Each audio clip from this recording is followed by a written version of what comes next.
Madam Pensia Mugizi, nimetoka halmashauri ya wilaya Busega, ni mwalimu wa michezo shule ya sekondari Kishamapanda, iko kata ya Nyashimo.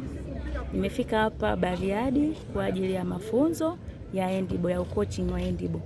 Kwa hiyo kwanza kabisa nishukuru uongozi wa mkoa kwa chama cha handball kutuletea mafunzo haya. Wameona umuhimu, wameona weakness zilizokuwepo kwenye mchezo wetu ilikuwa ni kama vile umesahaulika.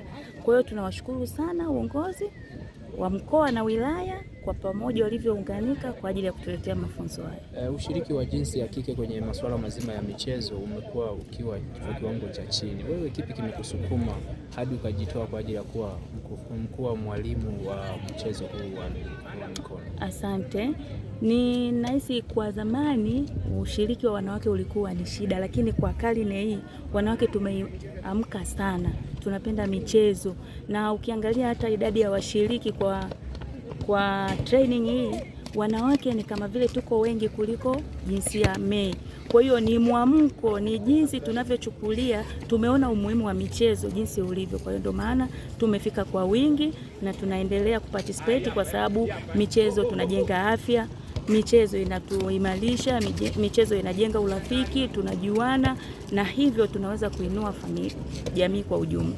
Umetoka wilaya jirani ya wilaya Busega, miongoni mwa wilaya katika mkoa huu wa Simiyu.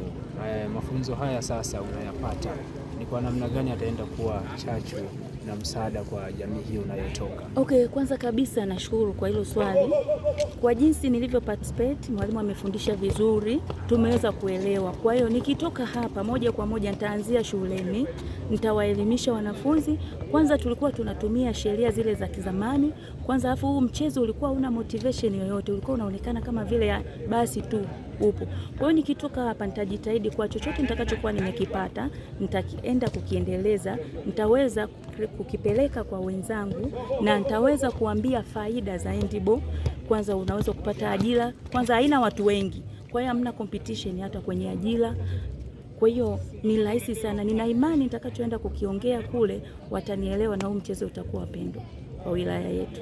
Na labda kuna timu ambazo zinapatikana huko katika wilaya Busega, na wewe sasa unaenda kuweka juhudi kiasi gani sasa timu hizo ili ziweze kuamka na kuwa na morali?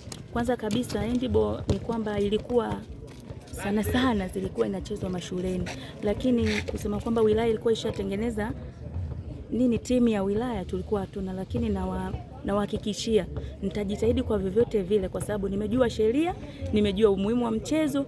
Tutaweza kucooperate na wenzangu tuliotoka Busega ili kutengeneza timu ya wilaya.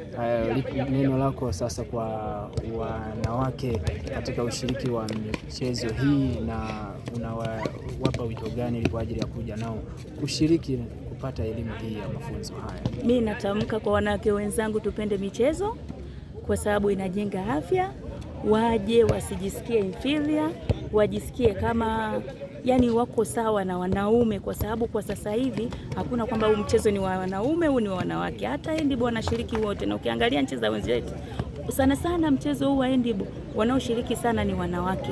Kwa hiyo wanaweza kujikimu, wanaweza kupata kipato kupitia kucheza, kwa sababu wengine wanaajiriwa, wengine wanakuwa kama timu. Kwa hiyo unakuta mtu anachezea timu ya taifa, kwa hiyo anapata mapato, mwisho wa siku anaweza kuaccommodate familia yake. Kwa hiyo nawashukuru sana. Shukrani sana.